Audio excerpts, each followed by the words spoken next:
Turmoil grips Shanghai during the 1940s, with various factions vying for control. The most feared among them is the Axe Gang, led by the infamous Sun Brothers, whose name reflects their preferred weapon. With law enforcement absent, people can only live in peace in the poorest areas, which are unattractive to the gangs.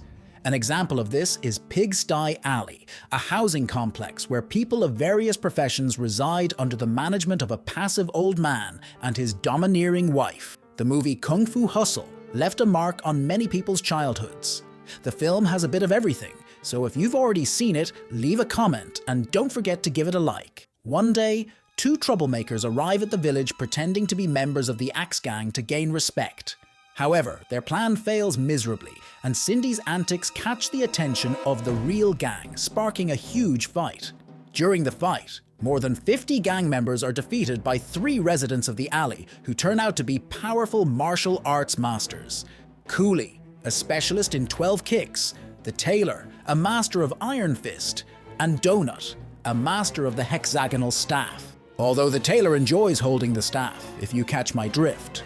After the fight, Sing and Bonnie are captured by the Sun Brothers for causing trouble and publicly humiliating the Axe Gang.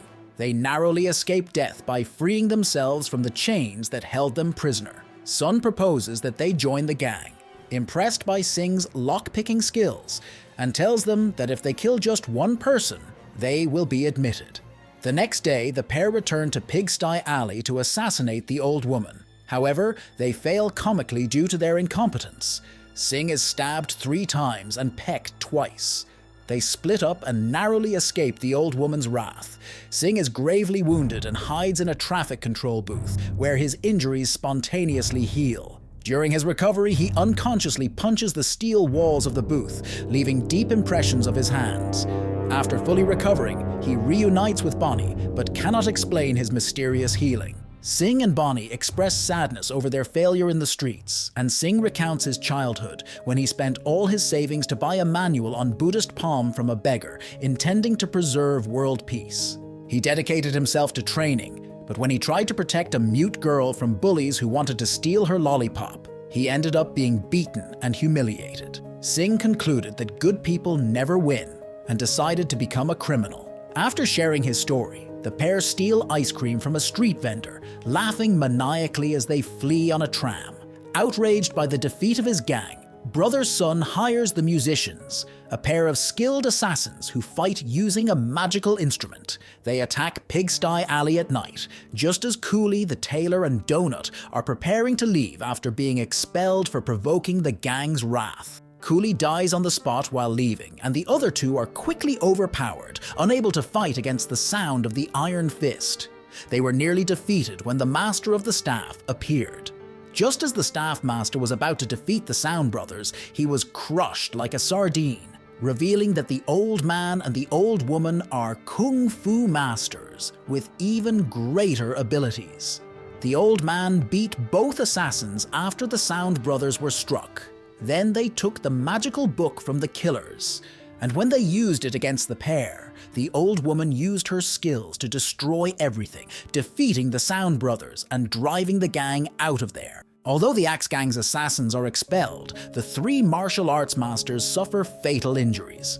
Coolie is decapitated, the Tailor dies from stab wounds, and Donut succumbs to trauma. Worried about the safety of their tenants, the old man and old woman evacuate Pigsty Alley the next day. After being humiliated and beaten by an employee he had provoked earlier, Sing robs the ice cream vendor from the previous scene. It is revealed that she is the mute girl from his childhood, whom he had unsuccessfully tried to defend. She offers him the same old lollipop as a gesture of gratitude, but he becomes upset, rejecting it and scolding Bonnie. Frustrated, he walks away from Bonnie and is approached by members of the Axe Gang. Machete, Brother Sun, who had previously witnessed Sing's ability to quickly pick locks, instructs him to infiltrate a psychiatric hospital to free the Beast, a mercenary known as the most dangerous person alive. The Beast is released and taken to Machete's headquarters, located behind a casino. However, his carefree attitude and shabby appearance intrigue Sun and his men. Soon they are convinced when the Beast shoots a gun point blank at his own head and then catches the bullet between 2 fingers. However, the beast loses interest in Sun and approaches the old man and woman who had gone to Sun's casino to confront him and his gang. The three masters face off, and though initially overpowered, the old woman manages to turn the tide by ripping off the top of a massive funeral bell and using it as a megaphone to amplify her sonic technique. The lion's roar affects the beast, who pretends to surrender, but then tries to stab his opponents with poisoned spikes. Though he fails, the old man and woman are forced to contain their bodies to neutralize his attack, and the three are left immobilized. Sun orders Sing to kill the old man and woman, but feeling differently, Sing turns away from Sun and strikes the beast instead. Furious, the beast breaks free from the immobilization and attacks Sing. Fortunately, he is rescued by the old man and woman while the beast is distracted. The beast, enraged by his frustrations, casually kills Sun and heads to Pigsty Alley in pursuit. Sing, wrapped from head to toe in bandages and treated with traditional Chinese medicine, undergoes a transformation. He quickly recovers from his injuries, and his hidden potential as a natural kung fu genius is revealed. Sing confronts Machete's gang and the beast, easily defeating the gangsters one by one. After putting on a show by beating them all, he fights the beast, who grows furious as Sing surpasses his speed. Though the beast resists and uses his toad technique to launch Sing into the sky and send him crashing back down to earth, Sing recalls the Buddhist palm and delivers a strike that knocks the beast down, creating a massive hand-shaped crater in the ground.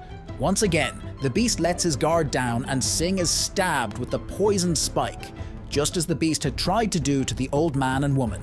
Sing calmly performs another Buddhist palm technique, leaving a giant 3-story hole in the wall of the building. Though he intentionally avoids striking the beast, she remains stunned and motionless as Sing withdraws his weapon, stammering. The beast asks what kind of technique he just executed, and Sing offers to teach him. Crying, the beast kneels at Sing's feet and admits that the battle is over, with Sing as the victor.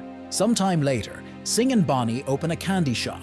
When the mute ice cream vendor walks by, Sing goes out to greet her. Both recognize each other from their childhood and happily run into the store together. Some people from Pigsty Alley, including the old man and woman, are shown as ordinary citizens outside. The same beggar who sold Sing the Buddhist palm manual offers a selection of martial arts manuals to a boy enjoying a lollipop, implying that there may be more to come. Subscribe to the channel to keep receiving movie summaries like this, and give it a like to show your support. See you next time.